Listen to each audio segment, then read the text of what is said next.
On day 2 of the Creative Industries Business Summit 2025, it's the second summit ever, and so far we have managed to bring in the great Kanayo O Kanayo, and truly it is a feat that we cannot at all diminish, rather, if I should say.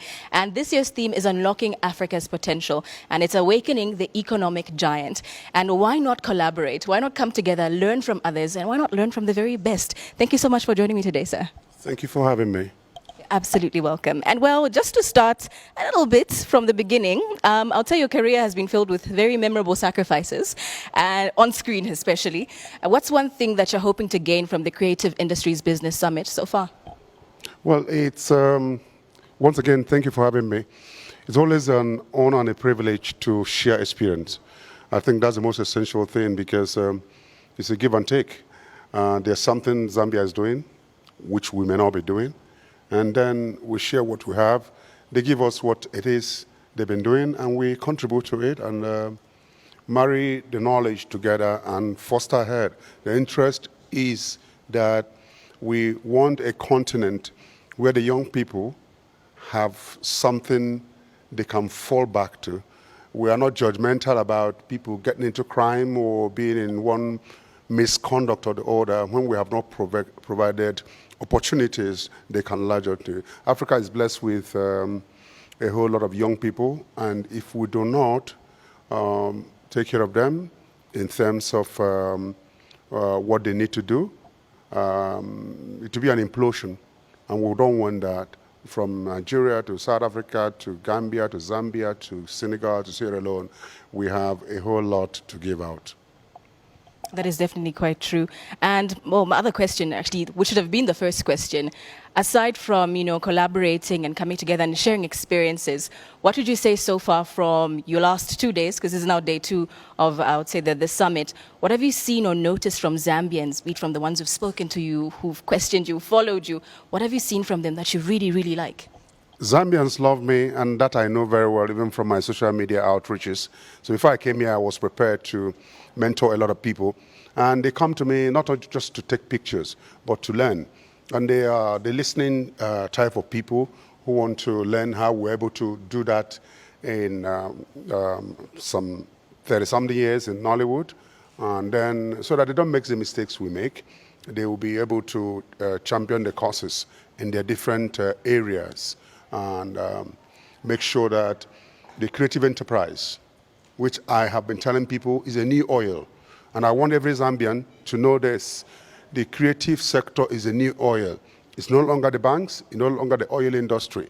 It is one business you can do from the comfort of your restroom. Let me not say bedroom, restroom. All you need to do is you have a phone, you have some data, create a content. If you think you're funny, put it on your phone, post it. Some people will like it, some will not.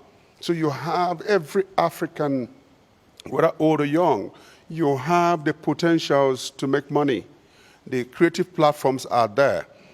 I mean, I usually ask young people, what do you use your data for? Is it to just watch women who are half naked or watch something that doesn't create value for you? But it's good you use your data for something more useful that will create value for you.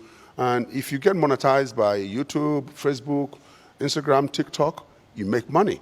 And that's what I want for every young person. We can reduce the level of insecurity, level of disharmony, level of irresponsibility amongst certain people if our young people engage themselves in the creative enterprise. It's not just about being an actor. Actors are the popular faces you see. But for goodness sake, there are the behind the scenes of people who work in the creative sector. You have, if you're like you now, you can be a makeup lady, makeup for weddings, makeup for movies. You can be in the costume designing section, the dresses we wear. Somebody make this. So there are a lot of angles. It could be the gaffer, it can be the audio guy, and so on. So there's a whole lot of places in the creative sector that people can make money. But especially, you don't need to be a graduate. I encourage education and the capacity it gives us. But the fact of the matter is that you learn and you're trained and you become somebody. Your parents will be proud of you. Time's gone. There were two critical areas in the Nigerian, I talk from the Nigerian perspective when I talk. In the 70s and early 80s, if you play football or you act in the movies, they see you as never do well, that you'll never be successful. Now, if you remember the Kanayo, the JJ Okochas, and so on, started playing football and making money. So everybody wants his son or daughter to play football. So it came to the creative sector that people who acted in those days were seen as all these people who act, all these people who do this. But now, people bring their children to say, please, my daughter wants to act. Could you please cast her in a role? So it means we're doing something. It's bringing money, it's creating goodwill, it's generating employment. And that's what I want Africa to do. I want Africa to realize that we are primary on the space of the continent we are from, and that we are good people. It's not about what the West wrote in the books. We are hardworking people. We are resilient people. We are people who, when you give us an opportunity, we see the expectations. Why do you think that Africans prosper when they go to America, when they go to Europe, and so on? Because we have the never die spirit in us. And that's what why I'm advocating that every African country, every government in Africa should embrace the creative sector, at least for its youths. And that is actually something that you've been very vocal about since you've arrived. Mm-hmm. And you've actually even married the fact that already you are, I'll say you've got a foot, a leg, an entire being within the legal sector. And so seeing how you merge entertainment or the creative space and also, I'd say, the law, when it comes to now, when being on set, this is something that you touched on earlier on, where if you're on set, people make sure they follow the law. So I would always protect the interest of the actor, even the least person who is not in the, because you have the cast and crew. If you're not the cast, which is people who are playing roles, or the crew who are handling the technicals, I make sure that the producer conforms to the standards that will promote the interest of whoever has been employed to take part in a project. Because there's this tendency in Africa that people don't like obeying the laws. I mean, we should be able to, my own set where I hold supreme, I make sure there's a lunch time and everybody eats at the same time. There's 30 minutes break for everybody, so if you eat in 10 minutes, you can rest in 20 minutes. And ensure that you don't work without time limit. You come to work at 9 a.m., you shoot till 5 a.m. No, we're talking about retention. There's a level to which you shoot and you start forgetting your lines. So we must make sure that people work within a time limit that it should be fresh and have something to give. So now for that creative right now who's going to a set very soon and they don't know what their rights are, how do they step in? Because already you've got experience, you've got the weight that you carry, but for somebody who doesn't have that, how can they ensure that their rights are protected? That's exactly what my last panel session was like. We need to sensitize practitioners. Most of them work without contracts in the creative sector, without legal representation, without belonging to guilds, associations. It is a necessity of what we have put ourselves to. When you have an infringement on your rights, who do you meet? A lawyer. So your very first lawyer in your industry is the guild or association.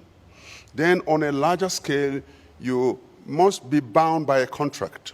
And the contract is that which you are given by the producers of the content. And it's supposed to be a to and fro thing. They make their propositions, they send it to you, and then if you're not a lawyer, you can either employ the services of a lawyer or talk to one. A lawyer could be a relation. A lawyer could be somebody professionally. You go to his office. And then he takes your brief, reads your contract on your behalf, and tells you you're good to go. Or to say to you, okay, this is the way you want it. For instance, let me cite an instance. In Africa, most people begin to be dishonest in payment.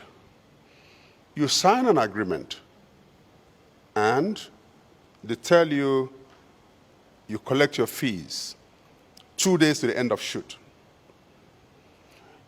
You may be lucky and they pay you, but people like us, because we talk from experience, I have been part of movie sections in the past, 25 years ago or 30 years ago, where I never received my money. Producer ran away. The executive producer ran away. And 6 months later, her money was, that's how the money went.